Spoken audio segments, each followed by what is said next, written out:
Today we're gonna look up the possibilities of creating a self-oscillation. So the filter on the Moog is a self-oscillating filter. So basically we can get a tone, a fundamental tone, a sine wave tone out of it without even using the oscillators. But in order to achieve this we have to turn up the resonance knob all the way up.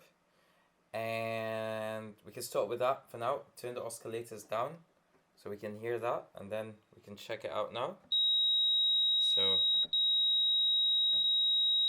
that's pretty much the same pitch. If we track it 1 to 2, we get a bit of a variation of tone, but it's not an optimal scale, I would say. And if you bring it up to a ratio of 1 to 1 keyboard tracking, then we get an appropriate scaling.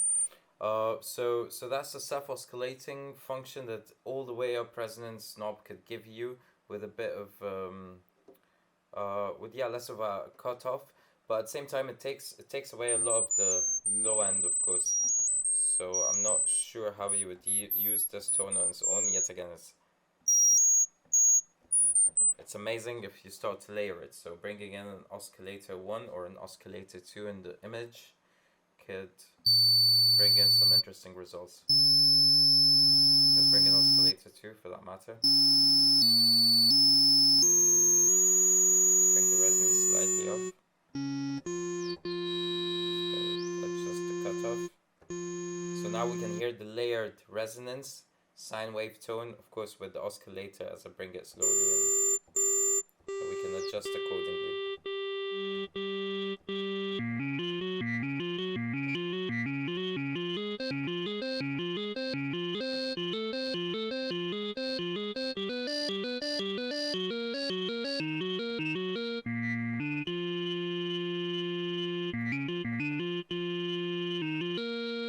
Okay, so let's put the play function for the up. Let's check what we could get. This is how I've used it at least recently. So let's bring in oscillator 1 a bit. Let's sync the frequencies here. Let's keep our resonance a bit high. Let's adjust. Let's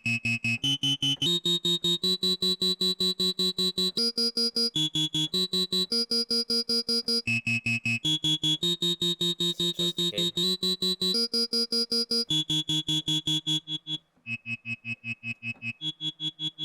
bring the K back actually.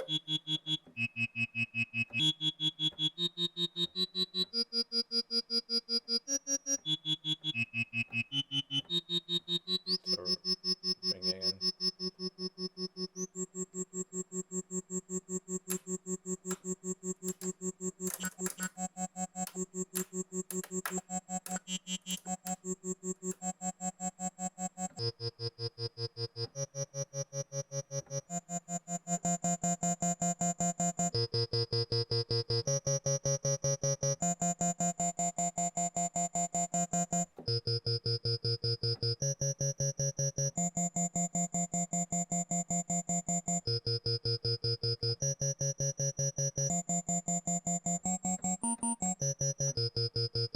Yeah, and that's it. Voila, enjoy this mode. So resonance all the way up, get a bit of a self-oscillating sine wave, like this one, layer it up with some oscillations, give it an arpeggio,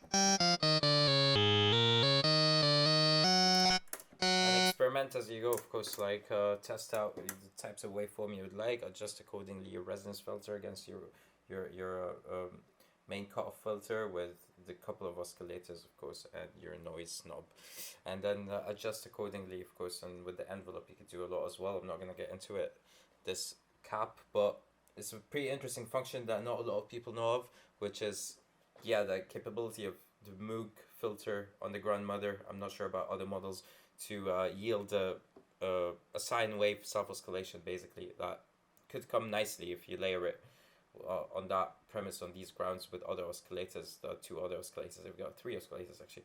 Two oscillators plus a noise oscillator. But in any case, it's a beautiful function. I've only learned about it not long ago, and I started using it pretty decently, mainly on arpeggiators so far, but also on some lead lines in general, because it's a super high frequency. Usually I use it for midtones or yeah, arpeggios. I haven't really considered like putting too much of it on the bass lines per se, but of course it's open-ended. Like I'm still discovering what else I could do with it. And yeah, I hope you enjoyed this video. Stay in the hook. See you in a bit.